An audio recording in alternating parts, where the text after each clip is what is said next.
Now, the idea of fighting obesity is not just about the fact of physical activity per se and fighting obesity. As others have said, there are all sorts of benefits that come from physical activity in the schools and outside of the schools. We know as a fact that there are health effects from obesity and lack of physical activity that will trail along our students for the rest of their lives. We have, in the District of Columbia, serious health issues as well, some of them directly related to obesity.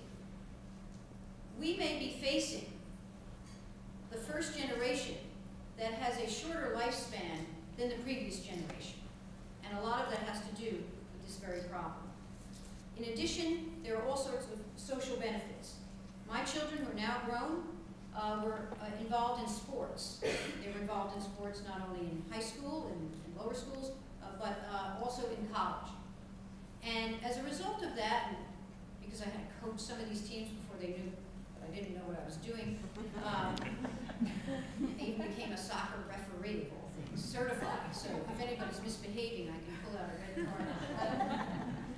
But because of doing that reading and preparation and so on, there are studies that also showed, and you may be aware of these, about how socially beneficial it is. I have daughters, and it's probably true, of sons, but how socially beneficial engagement in sports are. And in terms of, when teenagers begin to think about intimate relationships, when they think about proper social behavior, all of that is intertwined with their experience with sports.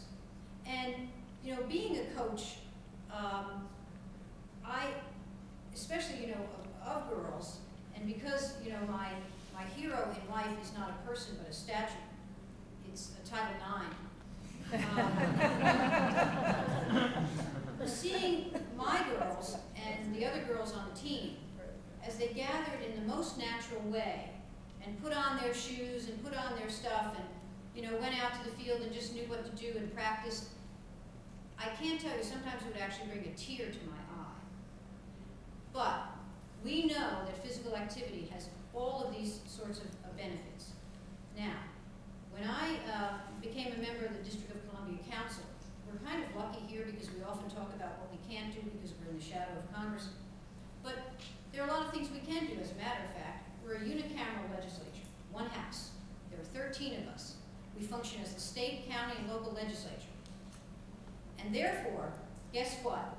If I get 6 people to sign on with me, I enact a law.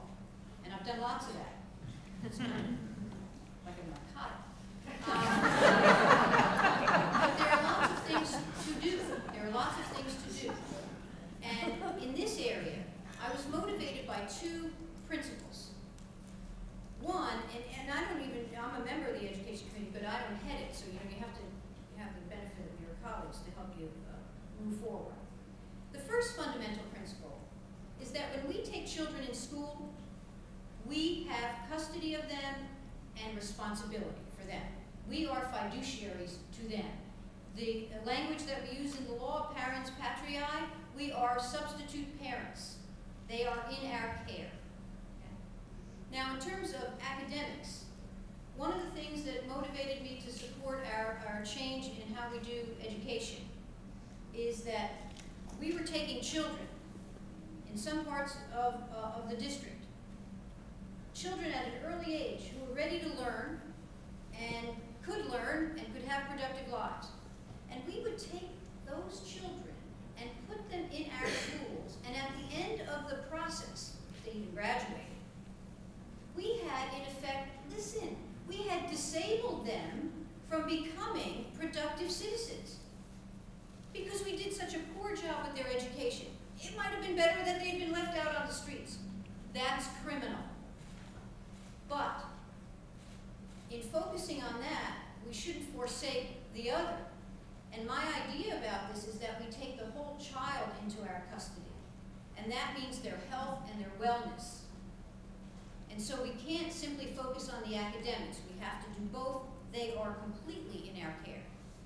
The second that motivated me, and I'm pretty big on green buildings and environmental issues, and one of the departments I have is the Department of the Environment, is that we have to start thinking of schools as more than just the classroom in the school. It's the school building. The building itself is a classroom, and the grounds are a classroom. The whole thing is learning. And part of what I've done with this legislation, which I'm hoping you're on the edge of your seats waiting, is to think about the whole school, indoors and out of doors. Now, last year when I introduced this bill, the ideas that motivated me found expression. It's an omnibus bill. It has lots of things in it other than physical education.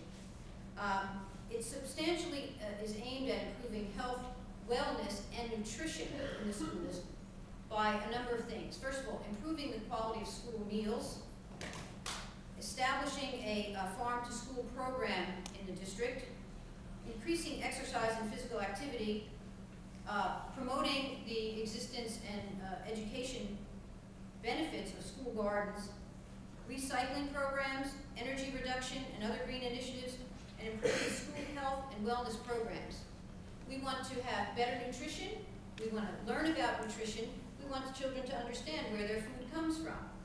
And we want them to engage in physical activity. Now, in terms of physical activity, we have a goal. The goal will be 60 minutes of physical activity per day for children, implementing national standards for physical education by requiring schools to teach 150 minutes of physical education per week in elementary schools, 225 minutes per week in middle school, and my bill would also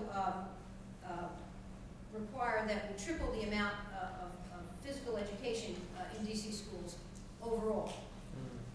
Now, where are we with this bill? I just told you that we have the possibility of a rocket docket. Okay, get this. Watch the rocket fly. We will begin voting on this bill on Monday. We're going to mark it up. We have to go through 2 readings, and we have to have a certain amount of time separated between both readings. And the final vote on the bill is scheduled for May 4th, and the Healthy Schools Act will take effect in August this coming school year.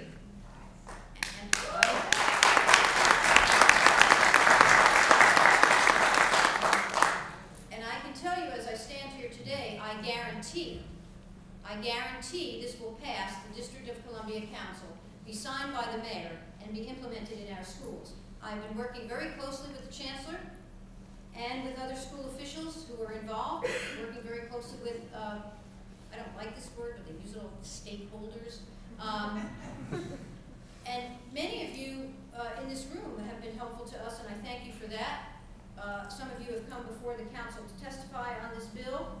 We have made it, I think, the best bill possible, and just recently, we even overcame this initial resistance to the physical education part because the Chancellor has agreed, and the officials have agreed that they will implement even that part of it because they have now, they've seen the light, they've seen the studies. And so we will have this omnibus bill that will be put in place